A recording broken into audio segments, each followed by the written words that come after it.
नमस्कार दोस्तों, स्वागत है आप सभी का हमारे इस चैनल सनातन बेला पर। दोस्तों, अगर आप भी अपनी लाइफ में कुछ नया सीखने की चाह रखते हैं तो इस चैनल को अभी सब्सक्राइब कर लें। दोस्तों, इस वर्ष 2024 में 9 अप्रैल से चैत्र नवरात्रि प्रारंभ हो गई है, जो कि दोस्तों 17 अप्रैल दिन बुधवार को समाप्त होंगे। और दोस्तों, नवरात्रि के पूरे 9 दिन माता रानी पृथ्वी लोक पर आकर के रहती है, इसलिए दोस्तों नवरात्रि को जागरण का पर्व कहते हैं। दोस्तों, नवरात्रि का महापर्व 9 देवी अर्थात 9 कन्याओं को समर्पित है। कन्या पूजन करने से हमारी समस्त पीड़ा दूर होती है, दुख दर्द दूर होते हैं, हर कष्ट दूर होते हैं, गृह क्लेश हमारे जीवन से हमेशा के लिए दूर हो जाते हैं। यहाँ तक कि पितृ दोष, राहु दोष, मंगल दोष, काल सर्प दोष, मात्र कन्या पूजन से शनि से पीड़ित व्यक्ति को राहत मिलती है, सुकून मिलता है, घर में खुशियां आती हैं तथा अकाल मृत्यु घर में कभी नहीं होती। दोस्तों, आपको बता दें, इस बार के नवरात्रि बहुत ही शुभ और मंगलकारी माने जा रहे हैं। इस बार चैत्र नवरात्रि 9 अप्रैल दिन मंगलवार को शुरू होकर और इसका समापन 17 अप्रैल दिन बुधवार को होगा। दोस्तों, नवरात्र की अष्टमी और नवमी तिथि पर कन्या पूजन का विधान है। इस बार महाष्टमी तिथि 2024 में 16 अप्रैल दिन मंगलवार को मनाई जाएगी और नवमी तिथि 17 अप्रैल 2024 दिन बुधवार को है। ऐसे में आप अष्टमी और नवमी को इन दोनों तिथियां में कन्या पूजन अवश्य ही करें। कन्याओं को भोजन अवश्य खिलाएं। शास्त्रों में 9 दिनों के नवरात्रि को बहुत ही शुभ और मंगलकारी माना जाता है और वही 8 दिनों के नवरात्रि को अच्छा नहीं माना जाता है।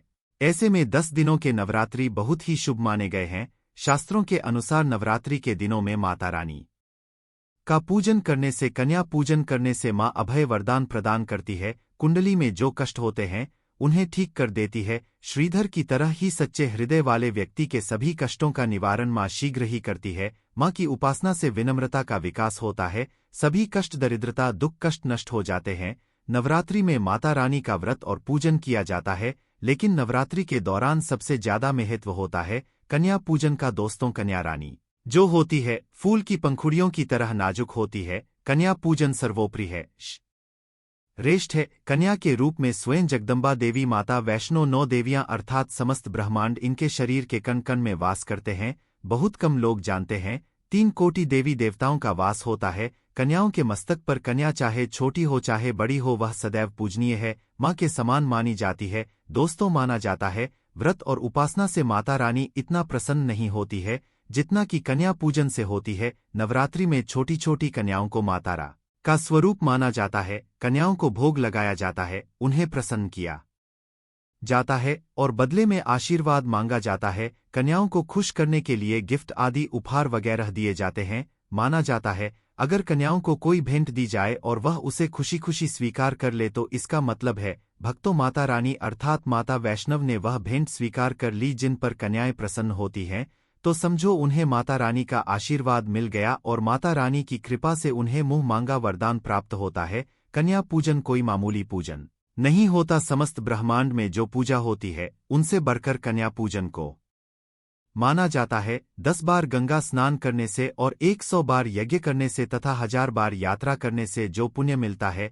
वह मात्र एक बार कन्या पूजन करने से करोड़ों गुना भक्त को मिल जाता है, प्राप्त हो जाता है। दोस्तों, इसी यह कहा जाता है कि कन्याओं को सताना नहीं चाहिए, इससे समस्त ब्रह्मांड हिल जाता है। कन्याओं की जितनी सेवा की जाए कम ही होती है। कन्याएं कोई मामूली नहीं होती। कन्या के रूप में स्वयं उनके मस्तक पर विराजमान होकर स्वयं देवी चलकर आपके घर तक आती है। नवरात्रि में 2 साल से लेकर 10 साल तक की कन्या का पूजन होना चाहिए। अष्टमी अथवा नवमी को कन्याओं के पैर धोकर भोजन कराना, उपहार आदि देना श्रेष्ठ माना जाता है, दुर्लभ माना जाता है। ऐसा मौका कभी हाथों से नहीं जाने देना चाहिए। इस दिन जितना ज्यादा हो सके कन्याओं को हाथ पकड़कर, पैर पकड़कर अपने घर तक लेकर आए। दोस्तों, वीडियो में आगे बढ़ने से पहले आप अपनी राशि भी कमेंट बॉक्स में जरूर डाल दीजिएगा। यदि हमारे पास कोई उपाय होगा तो वह हम आपके कमेंट का रिप्लाई में बता देंगे। कोई भी राशि के अनुसार अगर उपाय करता है तो माता वैष्णो बड़ी प्रसन्न होती हैं और ऐश्वर्य धन प्रदान करती है, मालामाल बना देती है। इसीलिए राशि कमेंट में जरूर छोड़े और हाँ, माता को एक लायक जरूर करें। लायक करने में कंजूसी ना करें। दोस्तों, कैसे करें कन्याओं का स्वागत? कन्या जब आपके घर आए तब सभी के पैरों को दूध और पानी से उनके पैरों को धुला चाहिए। खासकर मर्दों को कन्याओं के पैर आवश्यक धोने चाहिए, इससे मैं या वैष्णव प्रसन्न होती है। दोस्तों, फिर उसके बाद कन्याओं को किसी साफ जगह पर जमीन पर कपड़ा बिछाकर बैठाना चाहिए, उनके माथे पर अक्षत फूल और कुमक लगाना चाहिए, फिर उसके बाद भोजन ग्रहण करवाना चाहिए। लेकिन हमेशा याद रहे, कन्याओं को थाली में 3 पूरियां कभी ना रखें, इसे शुभ नहीं माना जाता है, अशुभ माना जाता है। 3 पूरियां तथा 3 रोटियां मरने वाले व्यक्ति के लिए निकाली जाती है और जेल में कैदियों के लिए दी जाती है। ऐसे में कन्याओं को उनकी थाली में 3 पूरी कभी ना दे, 1-2 करके पूरियां दे सकते हैं। इससे 3 संख्या बढ़ जाती है और दोष भी नहीं लगता। दोस्तों, कन्याओं को खाना खिलाने के बाद अंतिम में कन्याओं के सर पर लाल चुनरी उड़ाना चाहिए और भोजन में आपको खीर, पूड़ी, हलवा, चना तथा आलू की सब्जी, छोले वगैरह की सब्जी खिलानी चाहिए। पनीर आदि भी खिलाया जा सकता है। वैसे माता रानी का प्रिय भोजन खीर, हलवा, पूड़ी और छोले आदि ही है, लेकिन भूल से भी लहसुन और प्याज का इस्तेमाल कभी ना करें, अन्यथा अनर्थ हो जाएगा। अक्सर कई लोग कन्याओं को कुरकुरे का पैकेट, चिप्स वगैरह का पैकेट खिलते हैं, जो कि घोर अनर्थ माना जाता है, क्योंकि इसमें लहसुन प्याज का इस्तेमाल होता है, जिसके कारण आपका व्रत खंडन हो सकता है। माँ दुर्गा क्रोधित हो सकती है। जहां आपने 9 दिनों तक लहसुन प्याज का परहेज किया, लेकिन आपकी एक गलती पूरे व्रत को खंडित कर सकती है। इतना भी नादान नहीं बनना चाहिए कि माता रानी रूठ हो जाए और कन्याओं को भी अशुद्ध होना पड़े। कन्याओं को डब्बा बंद कोई भी ऐसी चीज ना खिलाएं जिसमें लहसुन प्याज होता है। कई चीजें ऐसी होती हैं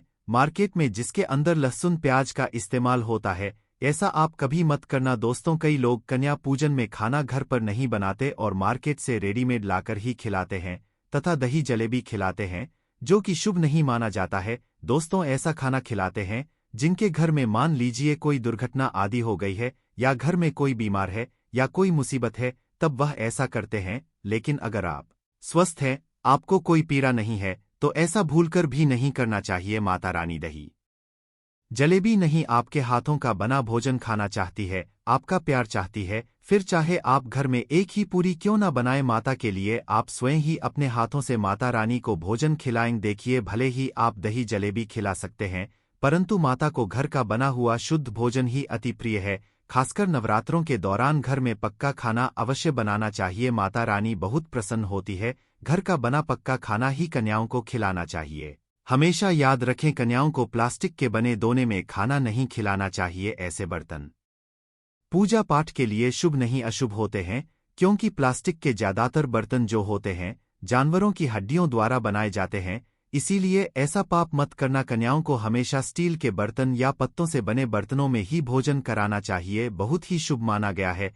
अगर पेड़ के पत्ते में भोजन कराते हैं तो माता अभय वरदान प्रदान करती है। दोस्तों, एक और बात हम आपको बताने वाले हैं कि यदि नवरात्रों के समाप्त होने के बाद यदि बीच में कन्या पूजन में शुक्रवार का दिन पर किया जाए तो कन्याओं को कोई भी खट्टी चीज नहीं खिलाना चाहिए, क्योंकि शुक्रवार का दिन माता संतोषी को समर्पित होता है और माता संतोषी नवरात्रों के दिनों में सक्रिय अवस्था में होती है, यानी वह भी 9 देवियों के साथ में आपके घर में आती है। इसीलिए कन्याओं को भूलकर भी शुक्रवार का दिन खट्टी चीज घर में नहीं बनाना चाहिए और कन्याओं को भी खट्टी चीज नहीं खिलाना चाहिए। घोर पाप लगेगा, आपका किया कराया सब बर्बाद हो सकता है।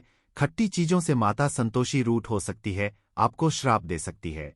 इसीलिए नादान ना बने। दोस्तों, भोजन कराने के बाद कन्याओं की थाली में एक लौंग जरूर रखना चाहिए, क्योंकि लौंग देवी शक्ति तथा दुर्गा माँ को बहुत प्रिय है। लौंग माता शक्ति का प्रतीक होती है। लौंग में नव दुर्गा का वास होता है। इन 9 दिनों में माता रानी को लौंग का भोग लगाया जाता है, तो खाना खाने के बाद कन्याओं को लौंग अवश्य अर्पित करें। माता रानी को अमृत से बढ़कर लौंग प्रिय है, इसीलिए कन्याओं को थाली में चुपचाप एक लौंग जरूर रख दे, आपका भाग्य चमक जाएगा। माता लक्ष्मी आपके जीवन में धन की कोई भी कमी नहीं होने देंगे। दोस्तों, आपको बता दें कन्याओं को उपहार में क्या दें। कन्याओं को खुश करने के लिए उनकी थाली में दक्षिणा डालें, ताकि आपके घर में संपन्नता बनी रहे तथा धन की कोई भी कमी न हो। कन्या जब आपके घर से खुशी खुशी धन लेकर जाती है, तो वह भी आपको खुशी खुशी कई गुना आपको धन प्रदान करती है। इस समय कंजूसी मत करना, खुशी खुशी कन्याओं को धन अवश्य देना। कन्याओं को कोई सुंदर गिफ्ट दे सकते हैं। शास्त्रों में बताया जाता है कि कन्या जितना खुश होती है,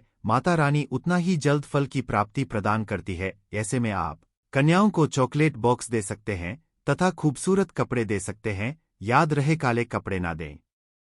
और स्टील के बर्तन भी गिफ्ट के तौर पर दे सकते हैं। याद रहे कि कन्याओं को लोहे का कोई भी सामान नहीं देना, नहीं तो राहु केतु का प्रभाव आपके जीवन में प्रवेश कर जाएगा। राहु काल तथा राहु दोष आपको लग जाएगा, आप बर्बाद भी हो सकते हैं। दोस्तों, जब कन्या अपने घर के लिए प्रस्थान करें तो उनके चरण जरूर छू ले और अपने मन में अपनी प्रार्थना को पूरा करें। सच्चे दिल से मांगी मुराद माता रानी अवश्य ही पूरी करती है। सच्चे दिल का मतलब होता है मन में कोई भी लालच ना हो, और अगर वह लालच माता को पाने के लिए बन जाए तो उसे बोलते हैं सच्ची श्रद्धा और सच्ची भक्ति। ऐसी भक्ति के आगे स्वयं 33 कोटि देवी देवता आपको नमस्कार करते हैं। दोस्तों, यदि आप भी नवरात्रि का व्रत करते हो तो आपको यह भी जानना जरूरी है कि नवरात्रि क्यों मनाते हैं। दोस्तों, चैत्र नवरात्रि मनाने के पीछे एक पौराणिक कहानी है कि मां दुर्गा ने महिषासुर नामक राक्षस का वध किया था, और ऐसा माना जाता है कि वहां महिषासुर नाम का एक राक्षस था। उसे भगवान ब्रह्मा ने अमरता का वरदान दिया था, और इस आशीर्वाद के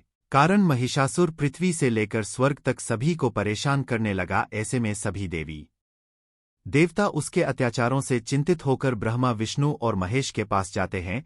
तब दोस्तों तीनों देवताओं ने आदिशक्ति का आह्वान किया। तब दोस्तों भगवान शिव, विष्णु और अन्य देवताओं के क्रोध के कारण उनके मुख से एक ज्योति प्रकट हुई, और वह ज्योति एक स्त्री में बदल गई। तरह मां आदिशक्ति प्रकट हुई। इसके बाद अन्य देवताओं ने उन्हें अस्त्र शस्त्र प्रदान किए। तब मां दुर्गा ने महिषासुर को चुनौती दी, और 9 दिनों तक युद्ध चलने के बाद 10वें दिन मां ने महिषासुर का वध कर दिया। ऐसा माना जाता है कि इन 9 दिनों के दौरान देवी मां ने 9 रूप धारण किए और राक्षसों का वध किया। इसी कारण से इसे 9 दिनों तक नवरात्रि के रूप में मनाया जाता है। और आपको बता दें कि शास्त्रों में चैत्र नवरात्रि का विशेष महत्व माना गया है। दोस्तों, ऐसा माना जाता है कि 9 दिनों तक चलने वाले चैत्र नवरात्रि के दौरान व्यक्ति मानसिक और शारीरिक रूप से मजबूत होता है। मनुष्य की आध्यात्मिक शक्ति बढ़ती जाती है। इस प्रकार लोग इच्छा, क्रोध, अहंकार, ईर्ष्या, लोभ आदि से मुक्त हो जाते हैं, और उनका मन और शरीर शुद्ध हो जाता है, और उनकी बुद्धि स्वाभाविक रूप से काम करने लगती है। इस समय माता की शक्तियां जागृत रूप में होती है। इस समय किया गया दान पुण्य उपाय तुरंत अपना असर दिखाते हैं। दोस्तों, अगर आप वाकई में मां वैष्णव की कृपा पाना चाहते हैं तो कमेंट बॉक्स में लिखें जय माता दी माता रानी, तो वह हम आपके कमेंट में रिप्लाई करके बता देंगे, आपको तुरंत लाभ हो जाएगा। दोस्तों, आप जानते हैं नमक का दूसरा उपाय। दोस्तों, किसी भी, चाहे सोमवार का दिन हो या रविवार का दिन, आप यह उपाय किसी भी हाल में कर सकते हैं, तुरंत ही फल प्रदान करता है। यह उपाय आपकी सभी इच्छाओं को पूरा करेगा, चाहे कोई भी इच्छा हो। इतनी शक्ति है इस उपाय में कि आप यकीन कर पाएंगे। आइए जानते हैं। 100 ग्राम उड़द की दाल और 50 ग्राम चावल, 50 ग्राम साबुत लाल मिर्च, 1 पैकेट टाटा नमक, 100 ग्राम सरसों का तेल और 1 पानी की बोतल, इन सभी को एकत्रित कर लें। इसे आप किसी ठेले में ले जाकर बुजुर्ग महिला या बुजुर्ग पुरुष को दान में दे दें और चुपचाप अपने घर चले आएं और देखें चमत्कार। इससे आपका भाग्य उदय हो जाएगा। नौकरी व्यापार में तरक्की, माता लक्ष्मी दौड़ी दौड़ी चली आएगी, आपके चेहरे पर मुस्कान आ जाएगी। भगवान शनि आपके ऊपर कृपा दृष्टि बरसाए, आपका बृहस्पति मजबूत हो जाएगा, यहाँ तक आपका शुक्र भी मजबूत हो जाएगा। दोस्तों, यह उपाय इतने सारे लाभ हासिल कराता है जिसकी आप कल्पना भी नहीं कर सकते। चाहे आप कितनी ही पुरानी गरीबी ही क्यों न हो, मात्र इस उपाय को करने से द हो जाती है। दोस्तों, यह उपाय मैं भी जरूर करता हूँ और मुझे इसका पुण्य हासिल हुआ है। यह उपाय कभी किसी को बता कर ना करें, चुपचाप करें। जो हमने आपको सामग्री बताई है वह एक तरह की आपके लिए जड़ी बूटियां हैं। दोस्तों, इनमें से कोई भी सामग्री मिस ना हो, सभी सामग्री पूरी चाहिए। इससे आपका कभी नहीं होगा, आप जिस भी हाथ लगाएंगे वह सफल हो जाएगा। कर्ज भी छू मंत्र गायब हो जाएगा। यह उपाय मैं जरूर करता हूँ, आप भी एक बार आजमा कर जरूर देखिए। यह कार्य करने से मुझे बहुत हासिल हुआ है, यह 100% सच है। दोस्त, और विदेशी लोग हाथों से नमक गिरने से अशुभ मानते हैं। ज्योतिष शास्त्र के अनुसार नमक को चंद्र और शुक्र का प्रतिनिधि समझा जाता है।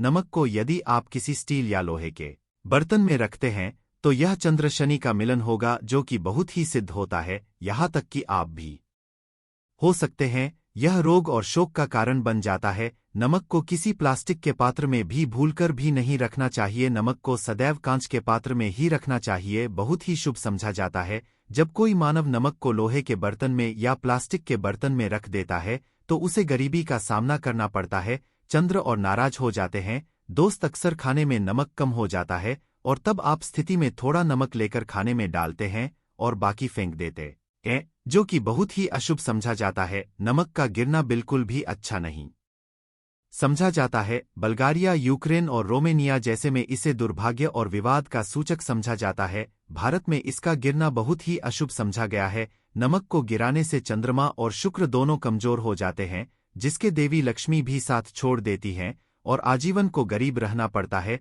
इसीलिए नमक की कदर करें दोस्त, और उधार कभी किसी का नमक नहीं खाना चाहिए। कहते हैं नमक का हक अदा करना है, इसीलिए कभी किसी का नमक उधार मांगकर नहीं खाना चाहिए। इससे उल्टा आपके बुरे शुरू हो सकते हैं। नमक सदैव धन देकर ही खरीदना चाहिए, इससे आपका चंद्रक्षण ही मजबूत होगा। यदि आप गलती से किसी का नमक खाकर भूल गए हैं, तब भी आपको क्षण देव के प्रकोप का सामना करना पड़ सकता है। दोस्त, शास्त्रों के अनुसार जाता है कि शाम के समय कभी किसी से नमक नहीं लेना चाहिए और ना ही देना चाहिए। जब आप अपना नमक शाम के समय किसी और को दे देते हैं, तो आपके घर की सुख समृद्धि ही चली जाती है, साथ ही साथ नमक लेने वाला भी बर्बाद जाता है।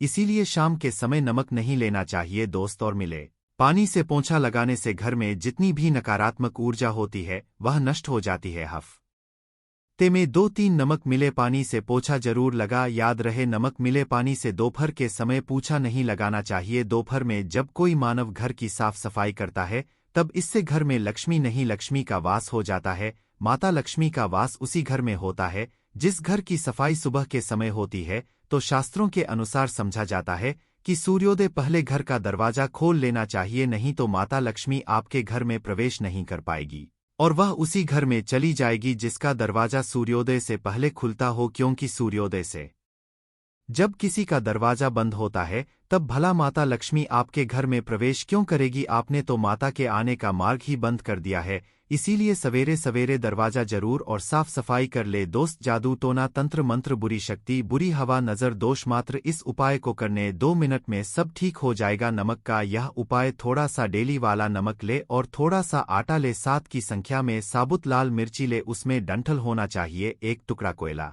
ले और थोड़ी सी हल्दी। अब इन सभी चीजों को कागज में लपेटकर उसकी नजर उतारे। जिसे नजर लग गई सर के ऊपर से 7 बार घुमाए, चुपचाप इसे अग्नि में जला दे। अग्नि आप किसी पात्र में घर में ही जलाए दोस्तों, आप नहीं करेंगे, 1 मिनट में सारी नजर उतर जाएगी। यह उपाय खुद हमारी माता जी हमारे ऊपर बरसों से करती चली आ रही है। यह 100% कारगर सिद्ध होता है। इससे आपकी सब भी मनोकामना पूर्ण हो जाएगी, क्योंकि नजर से पत्थर भी टूट जाता है। आप तो मामूली इंसान है, यह उपाय बुरी नजर को कोसों दूर रखता है। लाजमी है कि जब आपके ऊपर नजर ही नहीं होगी तब आप कामयाबी की ओर, क्योंकि नजर लगने से हम कुछ नहीं कर पाते हैं, इसका उतरना भी है जरूरी दोस्तों। समय तकिए के नीचे नमक रखकर सोने से जितनी भी आपके अंदर नकारात्मक ऊर्जा होगी, यह उसको अपने अंदर सोख लेता है और आप सुबह के समय एक आनंददायक जीवन को महसूस करते हैं। जब आप सोते समय तकिए के नीचे नमक रखें तो काले कपड़े में बांध कर ही रखें, फिर इसे संभाल रख दें दोस्तों। चाय में नमक नहीं डालना चाहिए, बहुत ही अशुभ समझा जाता है। चाय में डालकर से आपके शरीर में कई घातक बीमारी पनपती है। इससे आपका खून धीरे धीरे चलने लगता है, कम होने लगता है, आपकी हड्डियां कम होने लगती हैं। चाय में भूलकर भी नमक कभी ना डाले, इससे आपकी मृत्यु भी हो सकती है दोस्तों। खासकर मंगलवार के दिन नमक का दान करना बहुत ही शुभ और मंगलकारी समझा जाता है। इससे मानव के सभी शांत हो जाते हैं। शनिदेव की असीम कृपा इनके ऊपर बरसती है। मंगलवार के दिन का दान करना आपके लिए खजाने का मार्ग है, आप कभी भी धनी हो सकते हैं। मंगलवार को नमक जरूर दान करें दोस्त। भूलकर भी ज्यादा मात्रा में नमक नहीं खाना चाहिए, इससे आपका शरीर नमक के साथ घुल सकता है, आपका खून सक सकता है, आपको हृदय रोग बीमारी हो सकती है, शुगर की बीमारी हो सकती है, आपके पेट में हो सकती है, आप अपनी आंख रोशनी खो सकते हैं। ज्यादा नमक खाने से आपकी हड्डियों का सूरमा बन सकता है। नमक ना कम ना ज्यादा, इसे सीमित में ही खाना चाहिए, बहुत ही अच्छा समझा जाता है शरीर के लिए दोस्तों। जो मानव नमक की कदर करता है, उसके ऊपर सदैव माता लक्ष्मी का आशीर्वाद बना रहता है। यदि आप सच्चे दिल से माता लक्ष्मी को अपने घर पर बुलाना चाहते हैं, तो कमेंट बॉक्स में लिखें माता लक्ष्मी आपका। आज ऐसे डिब्बे का इंतजाम कर लीजिए जिसमें आपको नमक भरना होगा, क्योंकि जिस उपाय के बारे में आज आपको हम बता रहे हैं, उस उपाय में केवल आपको नमक के डिब्बे में वह गुप्त चीज छुपानी है जिसके बारे में तंत्र शस्त्र में लिखा हुआ है। और वहां गुप्त चीज जैसे ही नमक के डिब्बे में आप छुपा हैं या रखते हैं, मान के चलिए ना केवल आपको अपने जन्म जन्मांतर की गरीबी, परेशानी, कष्ट और से मुक्ति मिल जाएगी, बल्कि आपके जीवन में आपको सुख, समृद्धि, धन दौलत, ऐश्वर्य की हासिल होगी। एक बात को समझ लीजिए दोस्तों, एक व्यक्ति के घर में जो नमक का डिब्बा होता है, वह सीधे सीधे उस व्यक्ति के आर्थिक स्थिति से संबंध रखता है। ज्योतिष साफ साफ लिखा हुआ है कि यदि एक घर में नमक डिब्बा खाली हो जाता है तो इससे उस घर की स्थिति पर बहुत बड़ा फर्क पड़ता है और उस घर का वास्तु दोष भी खराब होने लगता है। दोस्तों, नमक के साथ की गई लापरवाही आपके गरीबी जैसी हालत ला सकती है। मान के चलिए, यदि आप नमक को लेकर के सावधानी नहीं बरतते हैं तो आपके जीवन में कई प्रकार की परेशानियों का आपको सामना करना पड़ता है, किंतु दूसरी तरफ यदि आपको लेकर के वहां उपाय करते हैं जिसके बारे में तंत्र शास्त्र में लिखा हुआ है तो मान के चलिए दोस्तों, न केवल आपकी तिजोरी धन से भर जाएगी बल्कि आपके ऊपर धन की वर्षा होगी, यहाँ तक आपके आने वाली 7 पीढ़ियां भी धन पर राज करेंगे। दोस्तों, यदि आप लोग करोड़पति बनना चाहते हैं, आप चाहते हैं कि आपके जीवन से हर प्रकार की गरीबी, परेशानी, कष्ट, समस्याएं, दैहिक गरीबी, दरिद्रता से आपको मुक्ति मिल जाए, आपके जीवन में आपको किसी भी प्रकार के कष्ट का सामना न करना पड़े, साक्षात आपको माता लक्ष्मी जी का वह वरदान और वह आशीर्वाद मिले जिसके पश्चात आपके घर पर धन की वर्षा हो, आपकी आने वाली 7 पीढ़ियां भी पैसों पर राज करें, तो आज के इस वीडियो को लास्ट तक बिना भगाए देखिएगा, क्योंकि नमक एक बहुत साधारण सी चीज है और नमक लगभग हमारे भारत में हर घर में होता है, किंतु नमक के उपायों को करना कैसे है यह हर को नहीं पता होता है। आज इस वीडियो में हम आपको तंत्र शास्त्र के अनुसार नमक के उन उपायों के बारे में बताने जा रहे हैं जिन उपायों को यदि सही विधि विधान से सही मुहूर्त आप कर लेते हैं तो माता लक्ष्मी जी का वह वरदान और वह आशीर्वाद आपको लेगा, जिसके पश्चात आपके जीवन में आपको सफल होने से कोई नहीं रोक पाएगा। देखिए दोस्तों, बहुत ध्यान से सुनिए, कब माता लक्ष्मी जी को यदि प्रसन्न करना है तो तंत्र शास्त्र के अनुसार आपको नमक के भाव उपाय करने चाहिए जो आपको हम बताए हैं, और यह उपाय यदि आपने सही मुहूर्त पर कर लिया तो ना केवल आपके बल्कि आपके पूरे परिवार के जीवन में एक चमत्कारी और सकारात्मक बदलाव आएगा। ना केवल आपको बल्कि आपके परिवार को लक्ष्मी का वरदान और वह आशीर्वाद मिलेगा जिसके पश्चात आप लोगों के जीवन में आप लोग बहुत ही आगे जाएंगे, बहुत ही सफल होंगे। इसलिए यदि आप चाहते हैं कि माँ लक्ष्मी की कृपा सदैव आपके और आपके परिवार पर बनी रहे, माता लक्ष्मी आप बहुत ही उन्नति करें, बहुत ही आगे जाएं, तो दोस्तों कमेंट बॉक्स में जाइए और तुरंत लिख दीजिए महालक्ष्मी जी की जय, और अभी तक आपने वीडियो को नहीं किया है तुरंत लाइक कर दीजिए। देखिए दोस्तों, तंत्र शास्त्र के अध्ययन नंबर 54 में साफ साफ लिखा हुआ है, जैसे एक मनुष्य के जीवन में उसके खाने का स्वाद नमक के बिना अधूरा होता है, वैसे ही मनुष्य के जीवन में भी नमक के बिना सारा जीवन अधूरा समझा जाता है, क्योंकि नमक न केवल घर के वास्तु दोष से संबंध रखता है बल्कि नमक एक व्यक्ति की आर्थिक स्थिति को भी दर्शाता है। यहाँ तक वेद पुराण में तो साफ साफ लिखा हुआ है, किसी यदि नमक का डिब्बा खाली रहता है तो उस घर की बरकत नहीं होती है, उस घर की उन्नति कभी भी नहीं होती है, और जिस घर में भी नमक का सही प्रकार से उपाय किया जाता है उस घर की बरकत भी होती है, उस घर की भी होती है और